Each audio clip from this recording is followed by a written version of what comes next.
Speed is my motto, nothing's ever holding back. Welcome back to the Lone Road iRacing podcast. I'm your host, Guy Robertson.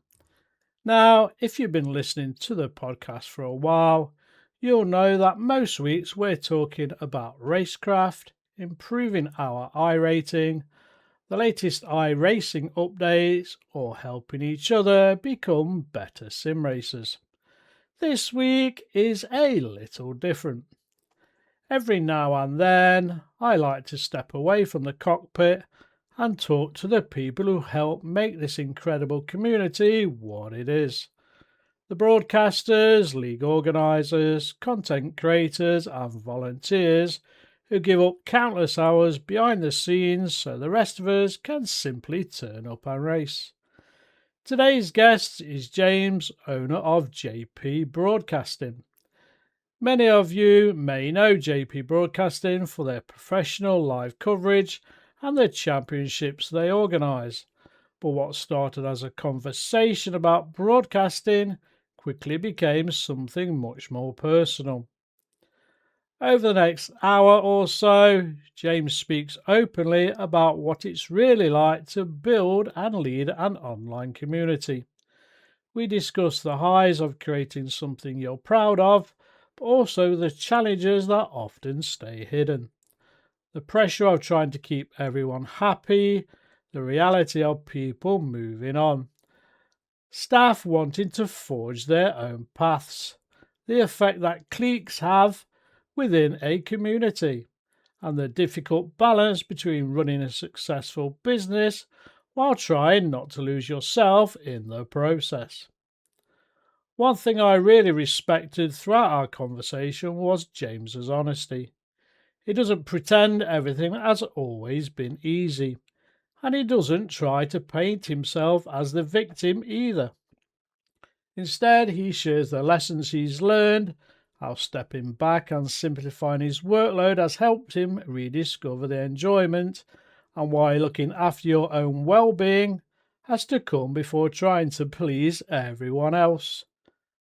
Whether you're a league owner, a broadcaster, or a content creator, a Discord moderator, or simply someone who enjoys being part of the iRacing community, I think there's something in this conversation for you. So sit back, relax, and enjoy my conversation with James from JP Broadcasting.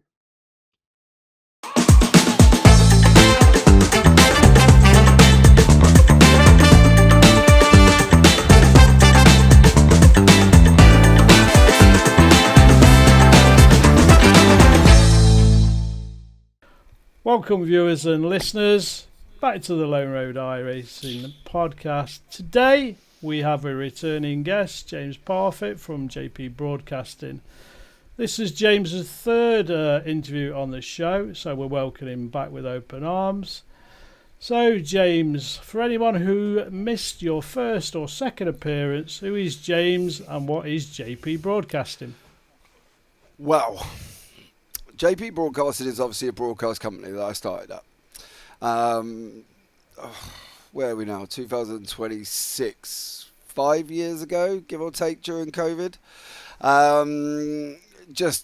It started as, nothing. It wasn't supposed to go anywhere, to be blatantly honest with you. It was just basically me having fun on comms in a league, doing commentary over replays of a league that I was starting, like I was driving in.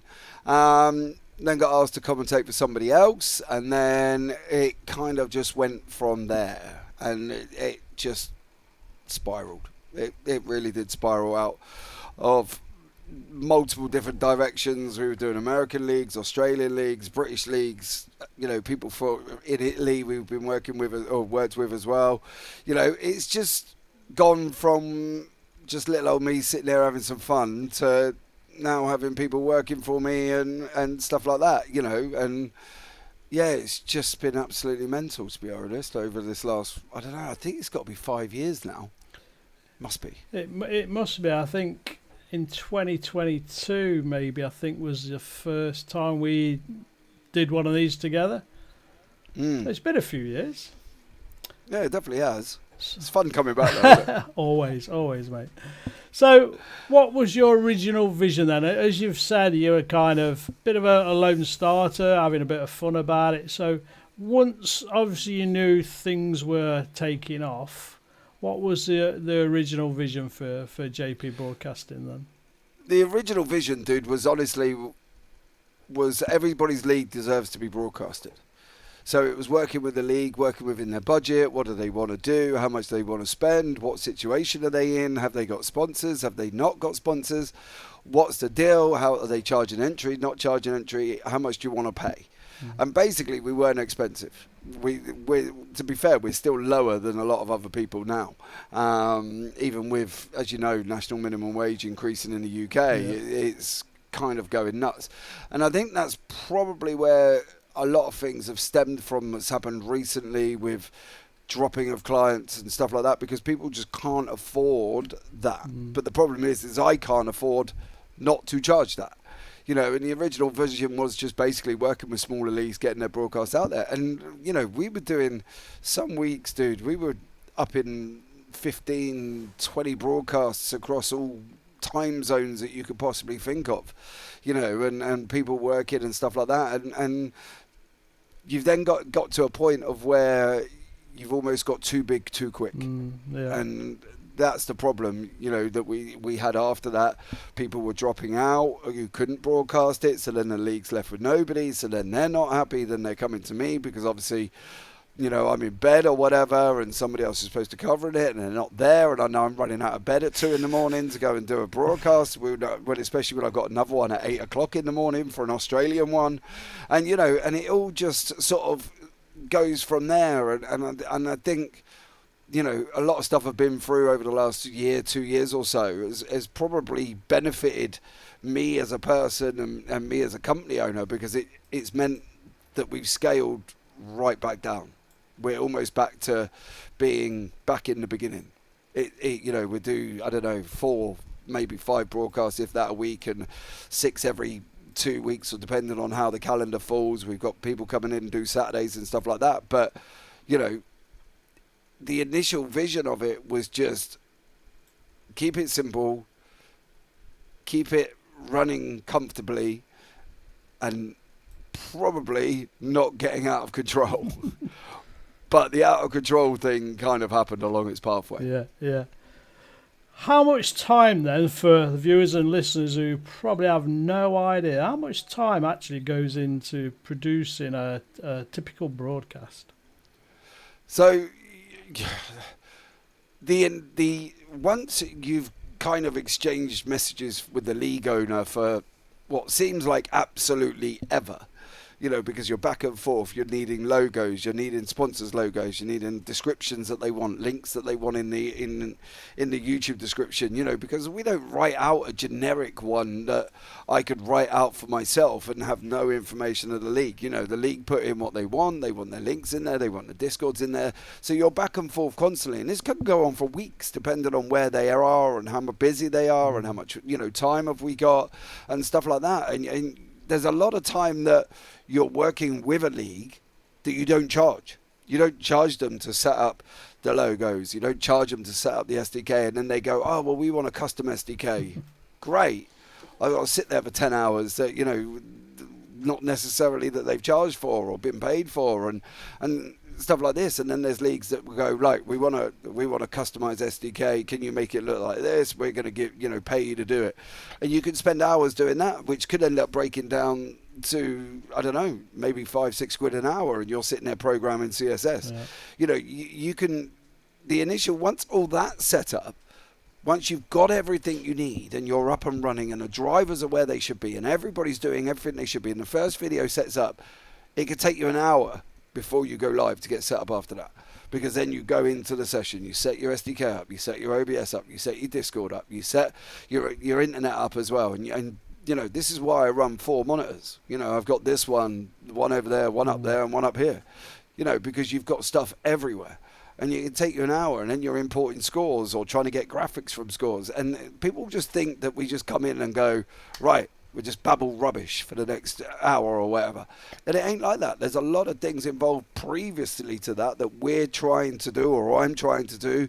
And if I've got somebody else covering it, obviously I'm sending stuff over to them and saying, right, you're going to need this. Here's the SDK. Here's the stream key. Here's the, here's the fun now. Here's everything that you need in the process that goes involved. So with the broadcast, the interviews, and the hour before just setting up could be 2.5 hours, 3.5 hours, and you're only getting paid for that broadcast time.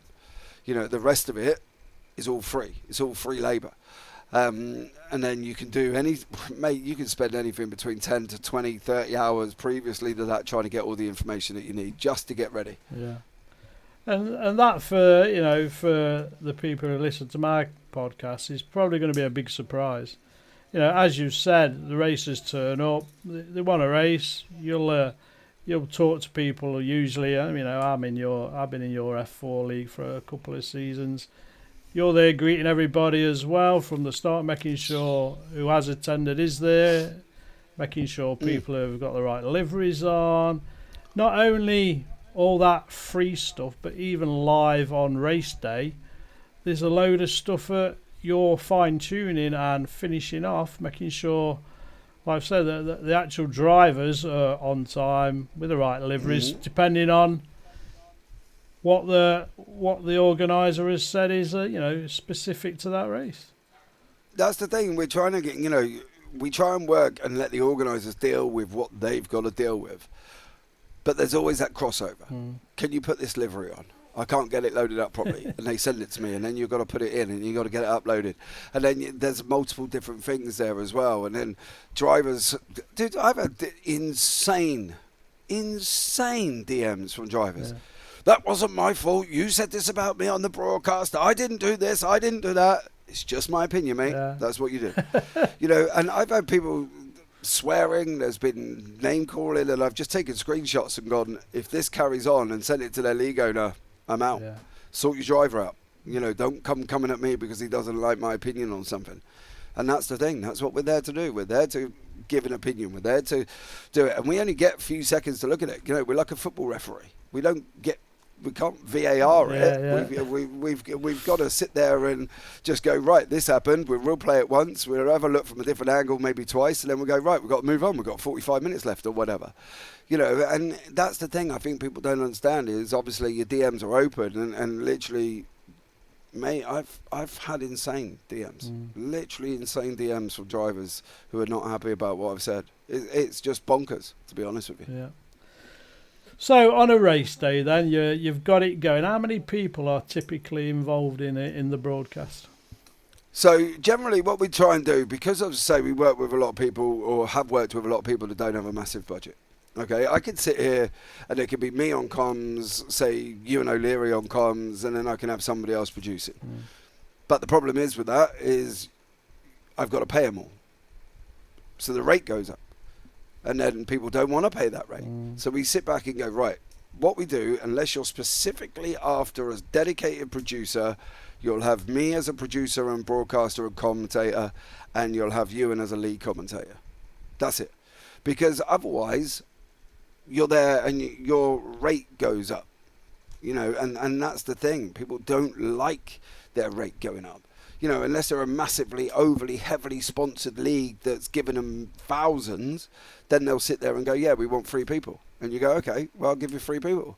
But other than that, dude, we run with 2, and I'm doing the commentary with Ewan's leading the commentary, I'm doing the colour commentary, and then I'm doing making sure the broadcast is going out correctly, making sure the SDK is working correctly, and then the SDK goes down and we lose all the time in software, or the OBS just cuts off randomly, or iRacing kicks me out, and you've got all of these things to go, or my computer's just not loving the 38 degrees at the moment and it just kills itself and cuts off because it's got too hot, despite having 6 fans in and another fan blowing straight into it, and it's all these things that go on, and this is the thing people don't get. We just rock up, we press a button and go live. No, we don't just rock up, press a button, and everything works amazingly. If it did, I'd be made up. It happened the other day with me and you, and we were doing a replay broadcast, and iRacing kicked me out, which is an utter pain, especially if the replay hasn't come from me, because the timing software won't work unless it's in mine. The replay's in my name.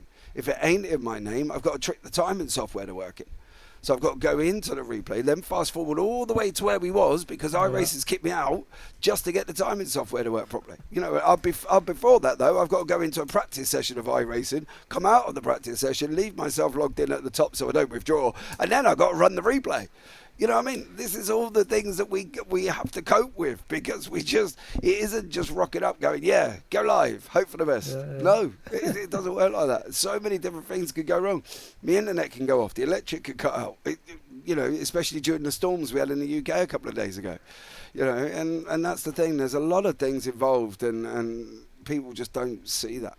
They don't need to, I suppose, from their point of view. Well, you're like the swan then, aren't you? Where everything underneath the water can't be seen, and you're teching with trying to problem solve while keeping a smile, while doing what JP does.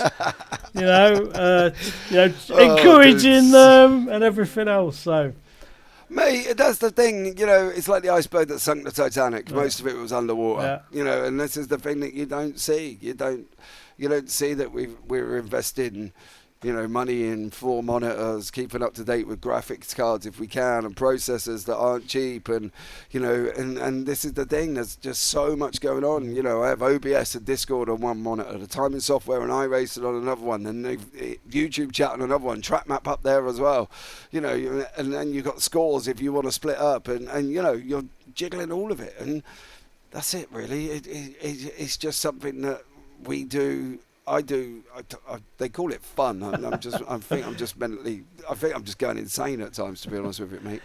So I had another couple of questions lined up, but you might have covered most of them. So if I kind of move it on to a more relaxed question then, so what would you say is the funniest thing that's happened during a broadcast? Because we've kind of heard the stressy bit about all the worries, the technical hiccups that may or may not occur. So to move it out of a negative into a bit of humour, what would you say the funniest thing that's happened? Over this period of time I've been doing this, we have had so many laughable things. There was even one, when did we put out the Jack Ashton Racing League, Tuesday, me and Ewan did it. And on the warm-up, we were talking about how does Disney cars have babies? You know, how, because there was a moment on screen where 2 of the Porsches were facing each other. Yeah. One come in and went up over the top of the other one. And Ewan was like, no, we don't want to see that on camera. You know, and this is the random things that you have. It's just random moments like that. You know, we've got it as well at Snetterton, where it's the bomb hole. Yeah. You know, that doesn't always come out right. You know, and the innuendos of you're going too wide into the bomb hole, and people go, what did you just say? Or I get so excited and slip up and a word comes out, and there's a clip going around on my YouTube channel, and it's made it out that I've said an expletive word beginning with C and ending in T, if you can imagine the bits in the middle. And but it wasn't. It was just as my mouth had rolled into the next word, it just come out and sounded like it.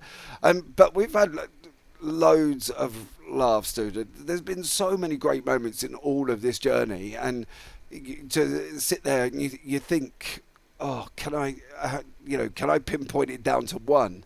And you go, no, I can't, because when you sit back and look at the JBB YouTube channel now, which I've just got up, and you know, we're topping north of 2.5K thousand videos that are up there, you know, and out of that 2.5K, you've got loads of moments where people are talking and got their words mixed up. Or Ewan's amazing. He produces love children. He'll say the first name of one driver and the last name another and puts them together, and then you're going, sorry, what did you go? You know, and things like that. And Tom's had moments as well, and Jim and everybody else has just had loads of different things that have happened to them. And over this period of time, you know, you make memories, and a lot of this has been memory making, and you know, yeah, the stress bit's in a bit, but I'm sure we'll cover that soon. But you know, the laughs and the jokes. If you just go back and listen to the Jack Ashton one on when's this? Obviously, in conjunction with last Tuesday, I think it was, they were at Barber. And fast forward to the warm-up, you'll hear the most randomest conversation you've ever heard in your life. I'll definitely look out for it. That's the thing. So, yeah, I think it's difficult to pin really down to one moment. I think, you know, to sit there, but we've just had loads of laughs, dude. We've laughed loads. That's kind of the benefit at times of live broadcasting, it being recorded live and sent out on YouTube and wherever else it goes. You've said your thing, you know. It's not as if... I don't delete stuff. Yeah. That's the thing. I could go into that clip of me saying this, or sounding like I said this expletive word, and go, oh, I don't want that on there, delete it. But that's what makes me me. Yeah. And this is what people have come to me and asked for, and they want this kind of James style that we bring and that I bring specifically into certain things, because there are times, man, I've stood up screaming and shouting down the microphone because somebody's won, or, you know, I've jumped up and down and pulled my headset out because I've got too excited, or all of this stuff, and that's the thing, or I've just gone, I knocked a cup of coffee across my desk because my arms are waving, you know, and that's the thing. I think from my point of view, I've had so many great moments, and there's been absolutely loads of them, and we're just here for fun.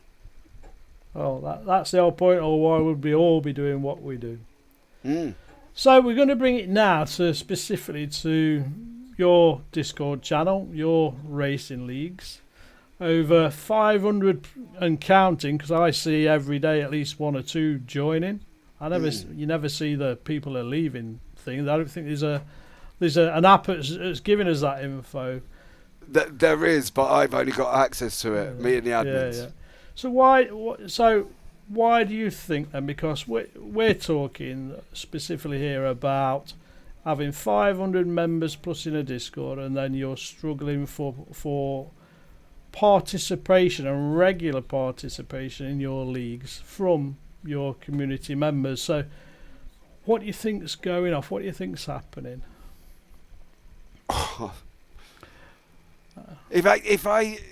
The thing is, as well, is there's moments like this where you sit back and you want to open it up and talk honestly, and that's just generally how I do most of my things as well. And, you know, from when we started the leagues Discord, we were only doing Renault Clios at the time, and we were having 40 plus drivers turn up. So you then branch into doing a different thing at the same time. So the Clios, I think, was on a Monday, and then we did GT4s on a Wednesday, I believe it was. And that worked. You know, we were getting 30 plus on there. So you sit back and go, okay, so what do we want to try now? And, you know, we've got this. This is working okay. This is working okay. I want stewarding. Get that. Okay, so what do you want it in? You want it in Clios, one of the most contacted car in racing with 40 drivers. You want it on that? Okay, let's try it. And then you have people go, I don't want shooting. Okay, well, we're going to try it for a season, but I don't want to. Okay, well, what do you want to do then? Well, me and my group of 10 drivers are leaving. Just because you brought in stewarding. And you go, really? You're going to do that? Yeah, we're going to leave. We make up most of the grid. We're off. And they're off. And then everybody else goes, well, what was all that drama about? And they go, well, I don't want to race in a league that's got drama. And then they're off. So before you know it, this 40-odd car Clio league has just gone. Poof, like that. Yeah. In a short period of time. You know, and then you have drama in other leagues, like you have GT4, or we brought in touring cars and amalgamated in it again with somebody else and brought them in, and then it all kicked off. And then you slowly have got a catalyst that's just waiting to go boom. And then you know, we bring in a NASCAR league that all of a sudden we've got 30 Europeans that want to drive NASCAR, but because they don't like the stewarding or what decisions made about their movements, they're off as well and causing dramas. So then you've just got, all of a sudden, you've gone from having this nice, peaceful Clio league who didn't have stewarding. It ran fine. Everybody was a gentleman. You just had that. And that was fine. So now you've got a ticking time bomb. Yeah. And in the end, it got to the point where people were leaving. We were down to 5 drivers, 4 drivers. And in the end, I said, that's it. I'm not doing anything else. I am not wasting my time. When you want one thing, we give you it. You moan about it, you leave. You then cause drama behind my back, saying stuff about me and everything else. Don't go to them. Don't do that. Don't drive in their league. And then we've got other people who are sneaking in with little second accounts because they know they're banned on their first one. And then they cause even more drama as it goes on. And then you're like, right, do you know what? I'm done. And I shut down the Discord. I literally shut down the Discord for, I don't know, a year, 18 months, maybe even longer. And I turned around and said, I'm not doing it. I am not doing this. This is supposed to be a bit of fun, and I'm not doing it with you. I'm not having you lot kick off. You want one thing, you're not doing it. You don't want one thing, you want this league, you're not joining the league. We've had so many leagues that people have gone, yeah, we want to do GT3s. And you're like, all right, we'll look at it. We get the calendar sorted out that I've sat and played around with, and dates and the work and days, and then you go, right, well, here you go, guys. There's your 50 drivers that spoke about doing a GT3 league. There's your sign-up form. Let's see how we go. You want trophies? Obviously, you're going to get charged for entry because I've got to pay for them out of my own pocket, and here we go. And then you're a week before the GT3 league, and you've got 6 people in there, and you're going, I can't be bothered. I literally cannot be bothered with it. And that's why I cancelled it, because to be fair, the drama was insane. The people we amalgamated with on the touring car leagues, then they went off again and did their own thing again, and you're just going, what is all this about? Why are you? What's the game plan? Yeah. What is it for you that you're coming out of? And I just sat back and I just went, right, I'm done. That's it. Closed everything. We had stuff going on with Big Dreams Little Voices, the charity race we did with Rainbow Trust. We did 2 of them. We raised over nearly £5,500 for them, and that all went just poof. I just went, I'm done. I'm not doing it. I'm not messing around doing this again. I'm not going to set anything up. I'm not putting anything out there. I'm not broadcasting a single thing coming out of this Discord, because it's just grief. You've just all gone and caused so much trouble about so much stuff that you want, and it went within an instant. Yeah. And it was only, where are we at? Season 8 now. And that they haven't been full 12-week seasons, so we've done sort of 6 rounds, 8 rounds, 10 rounds. That we started with John McHutchison approached me and said, can we look at putting something together with the SR8s? So I was like, okay, we'll try it, John, but be prepared. If it don't work, I will just end it off. Yeah, all right, mate.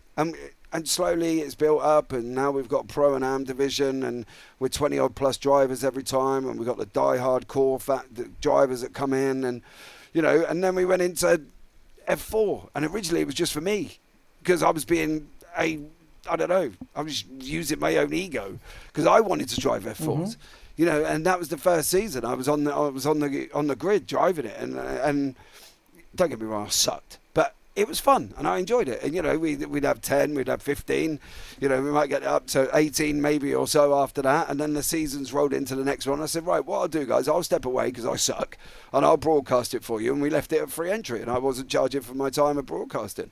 It was all completely free. So we had 40-odd people sign up. So I was like, oh, okay, maybe we're developing this. Maybe this is the next pathway we're going to go down. And then by the middle of the season, we were down to 10. And I'm just going, okay, what's changed? What have we done? Season 3, we went up again. We had 30-odd drivers sign up because it was free. And we were like, okay. And then, as you know, by the end of the season, we were down to less than 10. Yeah. I think it was 6. And I'd stopped broadcasting at that point, because I just turned around and said, I'm not putting it out with 6 people. I'm not going to broadcast it. That's not me being selfish or greedy or anything along those lines. I just wasn't prepared. Like, even when we're doing league broadcasts, we say to them, we're not going out with less than 10 because it doesn't look good on you as a league. And then it was like, right, well, let's bring in, some of the suggestions, as you saw, was make it paid league, do this, charge them 10 quid and see how they, we'll get everybody in because they've got to commit to it. No, we had 12 people. Yeah. And it was like, I'm done now. I've tried setting up, that's what you wanted, and that's it. I'm finished. We don't do the F4s anymore. Because people seem to think, oh, it's easy setting up a league. You just set up a league and you're done. You know, that's it. You get loads of sign-ups. You make loads of money. No, I don't make loads of money. You know, I don't. You know, you get your entry fee, but out of that, I've got to pay for sessions. Out of that, I've got to pay for a commentator to sit with me. And then if there's any sessions or weeks that I can't make because I'm off racing with my son or whatever, you know, you're then paying double to somebody else, and you don't make millions. You don't. You know, people have this grandeur, and it's not. It's more. To be fair, at times it's more hassle than it's worth. Yeah. You know, that's why I'm glad I've got John doing the SR8s, because he does a lot of the donkey work. I set the form up and I send it to him and I go, there you go. And even then I don't change the form. It's still been the same form for 8 seasons. I've just copied it, changed the name and resent it over. You know, because there's nothing else to change. I've put the new calendar on there and that's about it. I'll send it to him and he goes and does it all. And, you know, credit to John. You know, John McHutchinson, he's done a lot of that work for the SR8s. And that's the thing. I just wanted to keep my part as minimal as possible at this moment in time. And, you know, I've had a lot of stuff going on. And literally, he's done a lot of the donkey work. So at the moment, we're just down to one thing. You can take the horse to water, but you can't make him drink. Yeah. Well, you can put a league out there. You can't make him sign up. I was you know, where I first met John McHutchinson. He's a really good guy. He shared some, you know, set of his setups to me when I was struggling. Get one of these down, you guy, and off you go in his accent. He's a great guy. Yeah. So he's only about 5.5 feet. He's quite amusing when you see him in real life. He's only like this big. So I met him probably 4 years ago, probably the first year, because I was looking for a league then, and was in the SR league, and we first all were racing as well in the SR8 till it moved over to the car I don't like, which is the SR10. The 10. Yeah. For whatever reason, I enjoyed the SR8 better. But that league eventually started struggling as well. It tried to go continental with an Australian side of it, a European side of it, and then they were even looking to start an Asian side. And again, not enough commitment. Then they come back and just add an AM and a pro in then just in Europe. So one of the questions is, because I don't know how many iRacing specific leagues there are out there, but do you think that's one of the problems? There's too much choice to be had? I don't know if it's too much choice, you know, and I think it's just people when they first start iRacing, they don't know about leagues. Yep. They just go in iRacing, they go on officials, and that's it. You know, and I think we've spoken about this before, but it's just not a lot of push from the sim itself. I've got to choose my words carefully. From the sim itself to basically help out. You know, you've got places like SimGrid and Grid Finder and others that are there and you know, to try and help you. But I think sometimes it starts off as mates. And that's what the Clio League was. It was just a bunch of us that were mates, and then we wanted to race Clios. You know, me and Craig Jones and Roger Morton were just like, right, we want to do Clios. Okay, let's just try it. Go from there. We pulled in loads of people from different Discords all over the place. You know, I was in 70 plus at one point. I've now narrowed that down to 20, but yeah, it's still more than most people. Yeah. But you know, and we pulled them in from all over the place, and I think a lot of things hinder on a league as well. You know, you have one flare up like we had, and word of mouth gets out there, and then nobody wants to come in, and then you know there's just not this sort of access. It's almost like you need an introductory video to iRacing. Yeah. You know, this is your officials. This is what you're going to get out of the officials. One of the option sides of it is you can do leagues. This is how you search for a league, and maybe, you know, if they necessarily had a league-specific tab, I don't know if they have with the new UI. I haven't really looked around. You know, for you to be able to find a league, to be able to contact somebody, take it, you know, put it all in one place. Take it out of SimGrid, out of Grid Finder, take it out of all of these things, and put it in iRacing and say, right, there you go. There's the, you know, that's how you find a league. Yeah, and this is is all the leagues that run directory. Yeah, exactly. Yeah. So this is it. It's one of the things I've pushing for people and viewers who, you know, who listen and watch the podcast. whether you're a veteran, somebody who's been doing it a couple of years, or somebody brand new. Leagues for me give you a community when it's sustained to learn how to drive to a standard that is expected in a league. So this isn't your dive bombing from 2 miles back and all the rest of it. This is racing side by side with fellow iRacers week on week for a 10 to 12 week season or even longer. Where mutual respect and honesty, apologising if something goes wrong. We see a bit of that on the public races, but a lot of the time, if issues occur, people just log off and take the points that they've robbed off you, or don't apologise for giving you 4x on a stupid corner where they've tried to do something stupid. A gap that won't even there. So I'm promoting leagues as a kind of environment for grounding you as an iRace, giving you those fundamentals that are missing in iRacing, and they are missing. No, I agree with you, and I think this is the thing. And, we've been down the extensive rule book. Before, when we started the Clares, it was just one page.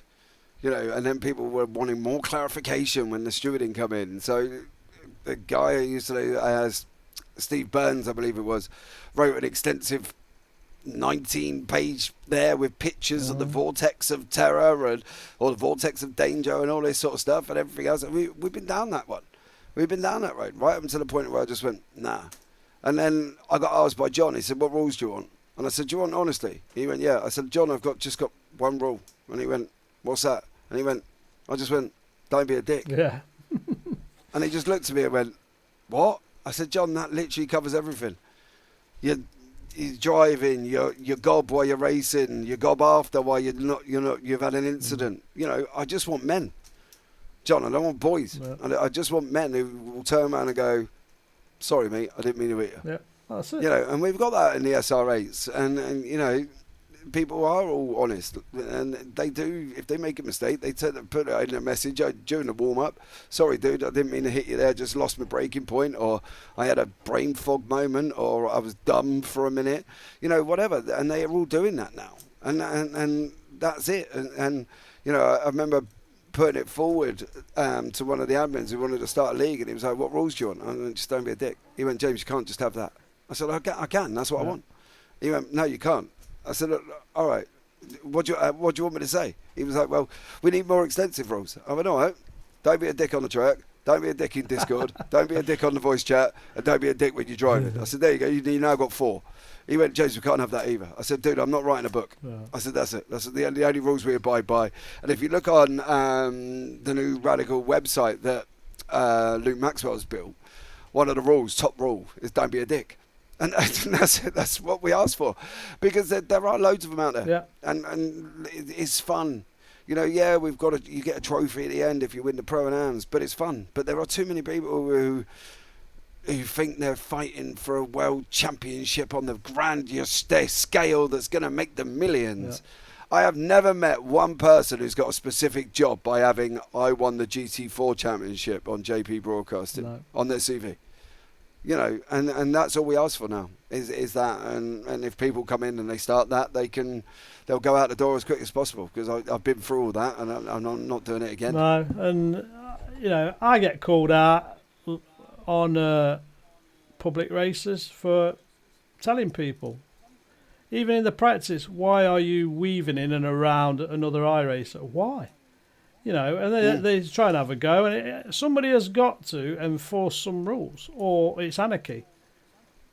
And I don't care about getting called out, even if it was in a league race. If somebody's doing something, blocking or whatever on purpose at the last minute against the rules, and I'm quite happy to point it out, and I don't care what the retribution is.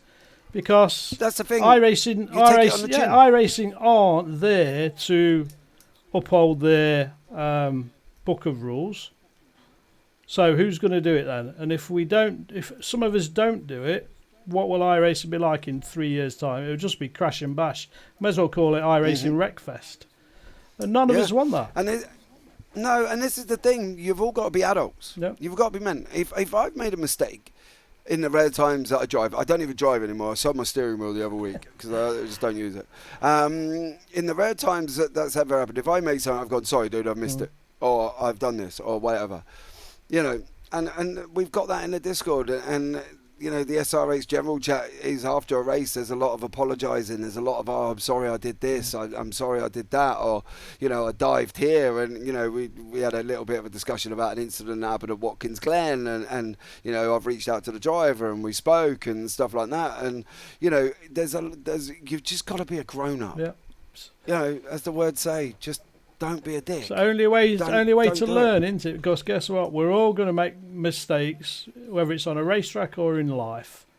And at the end of the day, everybody is an individual and we have our own responsibilities. And like you said, as a grown-up, we say we apologise and we move on. No grudges. Because guess what? The next week you're racing that person probably again. So yeah, and then you get red mist, and then you might have a contact with him again, and then you go, oh, for God's sake, and then you hit him, and then you're just losing all control of what you're doing. You know, it's fun. Just enjoy it. It's especially, I don't want to be, you know, in this heat driving along angry, sweating out my head. Get out the way! I'm Max Verstappen.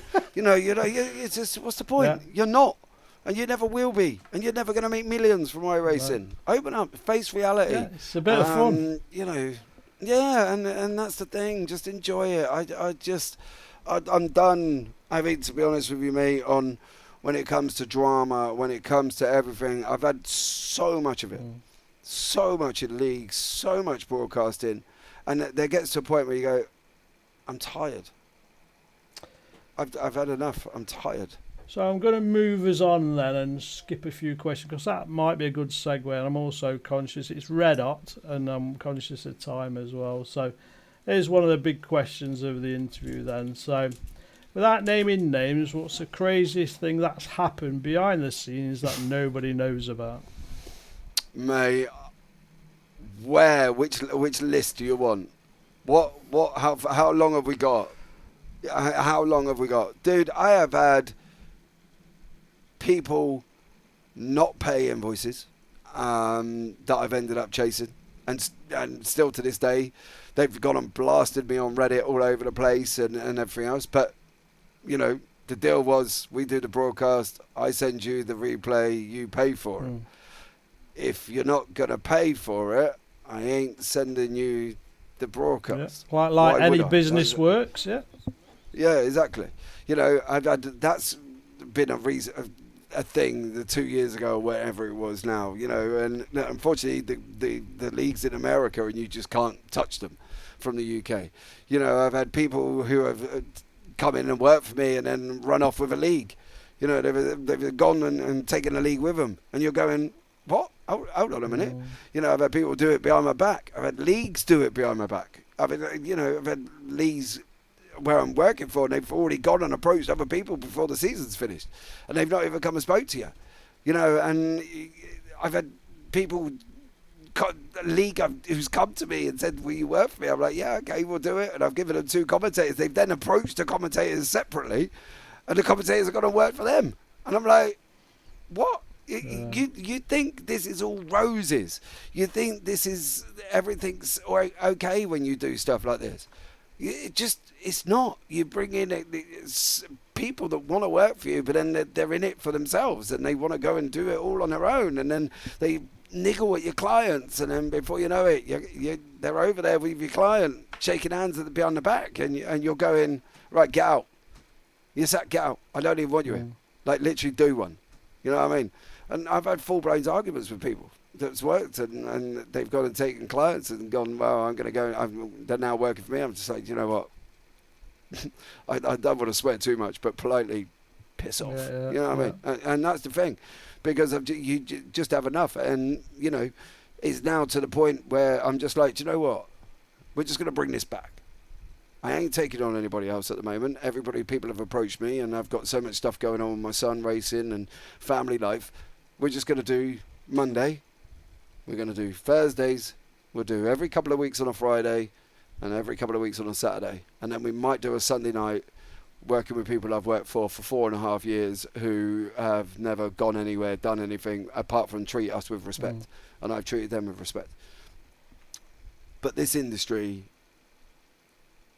and it's full of people who want to stab you in the back. Sharks. It is full of people. Full of them. You're the next upstart who wants to come and work for you, but then all of a sudden, I want to go and do this on my own, and then you get a message from the league owner going, "Why is this guy approaching you, me? I thought he worked for you. Why is he telling me to leave you?" And you're going, "What? Like, all right, out, get out. You're sacked. Go. I'm not interested." And there's been loads of people. There's been 6-7 people that I've just got rid of for doing that thing. They message you, and it's even got to the point now where I've closed down the social media. I've closed down Twitter. I've closed down Instagram. I've closed our TikTok down. And it's just like, do you know what? I'm just going to go basic. I'm going back to basics.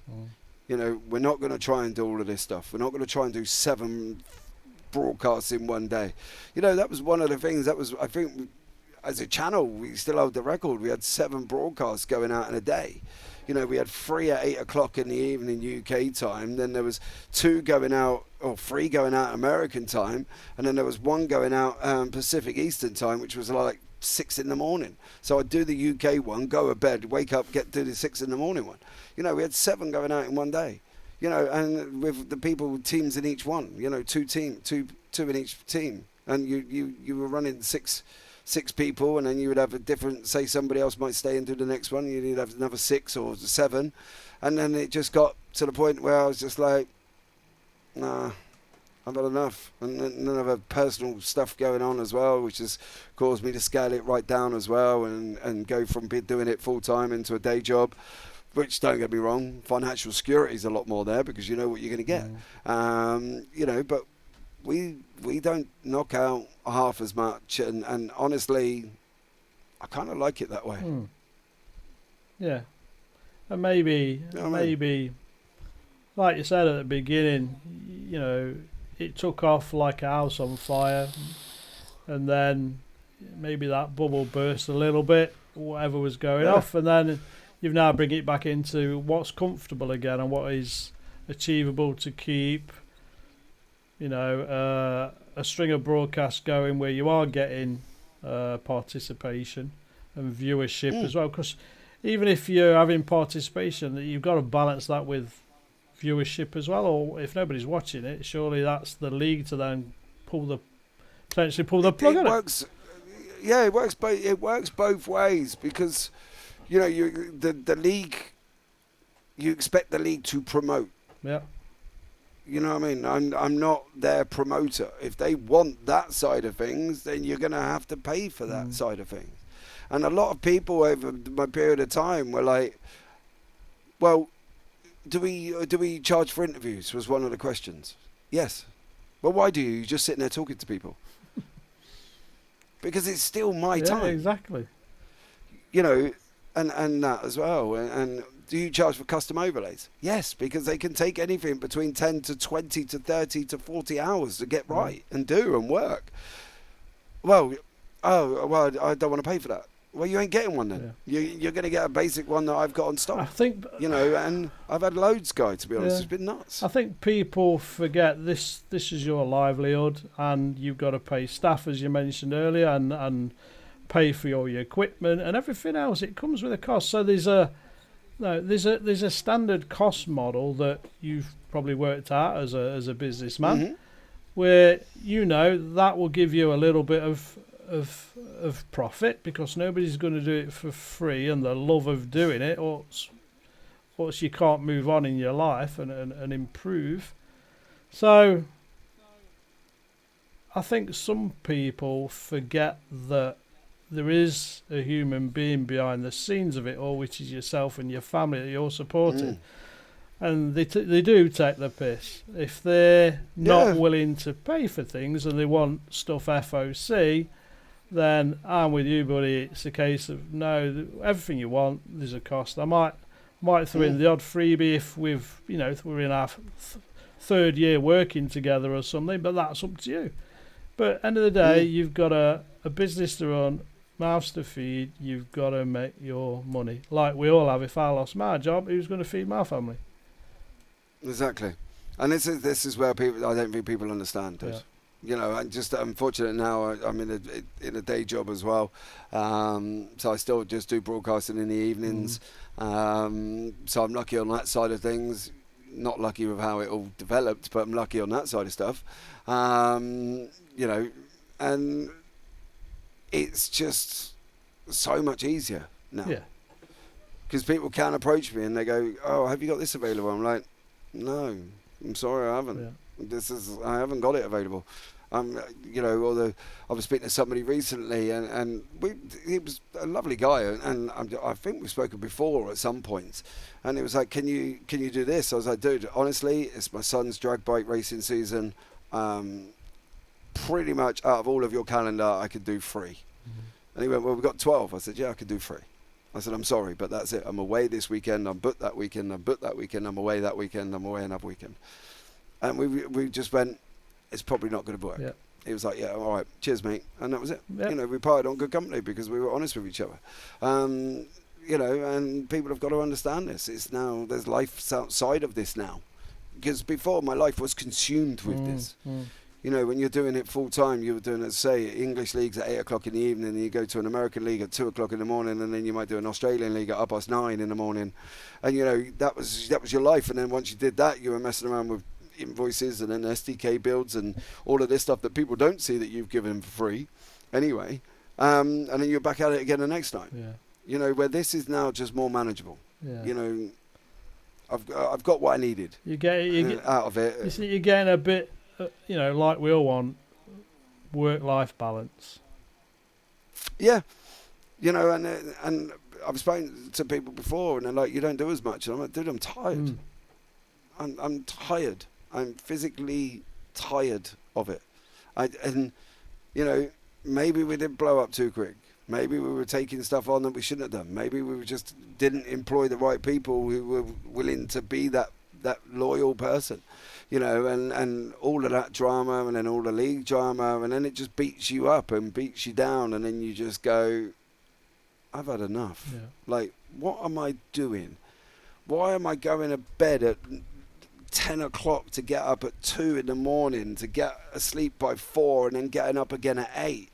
What are you doing? Your sleep schedule's all over the place. Yeah. And I was forced into a corner, and we made the decision that I was going to take on a day job, and I just, within probably 1 week, everything went. Australians stopped, Americans stopped, everything went in one go. Apologised to the league, said, "Look, this has happened. This has got to go. You got to go. I'm sorry, but here's a recommendation of somebody I know, and go and speak to him and see how you get on." And the whole thing just went like that. Was it? Just within 7 days, probably I shut it down, most of it. In fact, I've probably got about 10 out of the 100%. I probably do now 10% of it, because it was just.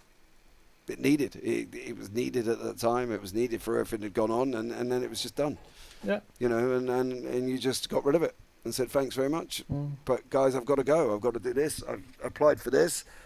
Lucky enough, the day job I applied for, I got within about a few hours of going for the interview, but they wanted me to start the following week, and I can't do it. American broadcast at 2 in the morning till 4 in the morning, to get up for work at 5 in the morning to be there for 6. And then I'm not home for the Australian one. Yeah. So, all of this stuff just had to get wiped out, and it's now to a point where it's manageable. I'm happy. My wife's more happier. Guaranteed income now. We know what's coming in. We know what's going out. We can balance the books and everything else. Live. Take holidays when we want, because I just now turn around to people and go, "Look, dude, I'm away this weekend." "Oh, okay. What do you want to do?" "Well, I'll do a replay the week after." "All right. That's fine." And there's a lot of that understanding now. Yeah. But these are all people I've worked with. This is the thing. I think what I've got left are people I've worked with for years. Jack, IGP. They're on their 23rd season, I think, running. and I've been with them since season number 20. You know, and that's like all of the way through. It's 4 years run with them. Radical Race Series, as you know, I've been with them for ages. Worked with them as well, you know, and VWSC, we're into 3 years with them. And obviously we do the SR8s that we do ourselves. And then you look at other things, you know, I'm working with Jack Ashton, you know, we know he races full time. My son races. We get that balance and say, you know, I'm honest with him at the beginning. Say, Jack, look, I can't do this, and this, mate. I'm away, out racing, and that's the thing. And then you know, we're at GNR on a Friday, but they're every 2 weeks, so you balance that. And they come to me and go, what can you do? And I'm like, right, well, I'm away here, away here, away here. Oh, well, that's 2 weeks apart. Yeah, okay, so we'll put ours in the middle when you're not here. Yeah. I'm like, all right, okay. So then they work. You know, and that's it. I'm happy with where I'm at the moment, you know, and I'm comfortable with my life. I get Saturdays off sometimes now when I get sleep, which is, yay. Well, which is awesome. I'm glad it's come full circle because, as I said, you know, in the first interview, I think you were just starting out a little bit. Second interview, I think there's something going off with VCO and other bits and bobs that we interviewed on. Then obviously there's been an explosion of leagues, and for me, I don't know how you've coped with probably hardly any sleep in between leagues.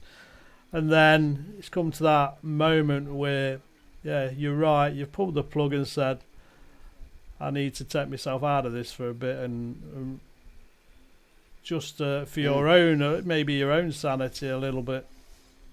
Dude, I think that's the thing. When you're waking up, there's some days I woke up within that period of time, or then 3-4 years, and I was waking up to 20 odd plus Discord messages a day of people. Yeah, it's unsustainable, isn't it? As an individual to cope with all what you was coping with and trying to do. Some were praising, some were abusing. You know, I've been in league owners, you know, voice chats. James, we need a word. You said this about this guy. Yeah, because he was an idiot and he crushed somebody. He was a dick. Yeah, back he was to the a dick. dick. But yeah, he was a dick. But James, you can't say that. Well, why am I here then? What do you want me to say? Yeah. You want to control what I say? You want to give me questions? What do you want me to do? I can sound like a robot if you want, but that ain't me. Yeah. So, you know, I don't know, Guy, over this period of time, over the last 4 years, as you say, we've gone full circle. And I'm probably more happier now than I was ever during the times that I've been doing it before. Because it's balanced. It's there, and that's the thing. It's balanced, and don't get me wrong, there's days when I sit back and go, I've got to commentate tonight. Yeah. But like anything, when I start doing it, it's a different story. Yeah. I'm a different person, and that's the thing. But you know, look, it's been fun. We've had our times. We've had fun times.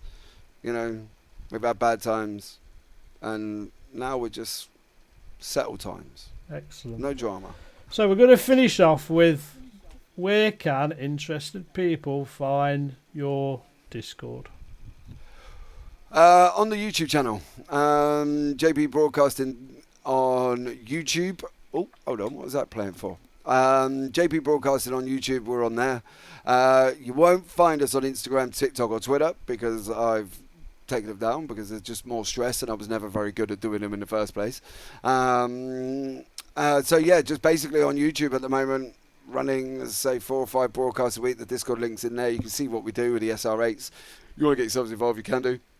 Or reach out, you know, if they've got your Discord or whatever, reach out to yourself or me, and I'm sure you'll find me around in some Discords that you're in, and hit me up, and that's it. But yeah, no more social media for us at the moment, and I'm happy with that.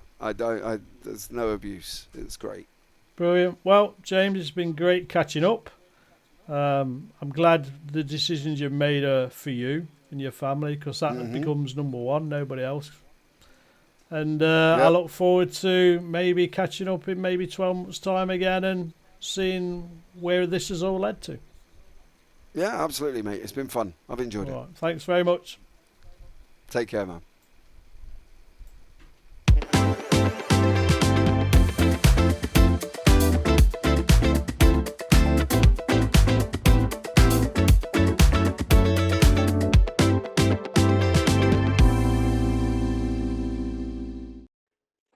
Before we wrap things up, I'd like to say a huge thank you to James for joining me once again, but more importantly for being willing to have such an open and honest conversation. It's very easy to look at a successful league, a busy Discord server, or a professional broadcast and only see the finished product. What we often don't see are the countless hours of work, the difficult decisions, the setbacks, the pressure, and sometimes the personal sacrifices made by the people trying to build something for the rest of us to enjoy.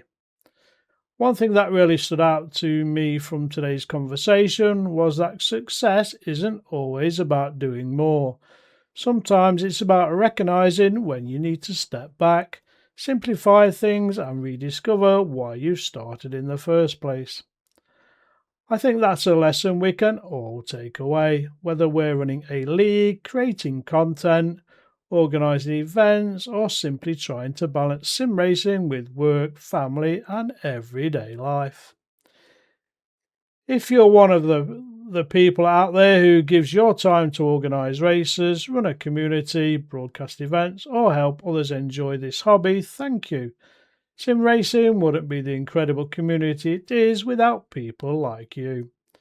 And if you're someone who enjoys these communities, perhaps next time you see a league advertised, a broadcast go live, or someone putting in the effort to organise an event, take a moment to support them. A simple thank you, entering a race, or sharing their content often means more than you realise. As I mentioned at the start of the show, there won't be an agony uncle this week. James and I covered so much ground that I wanted to bring you our conversation in full, without cutting anything out.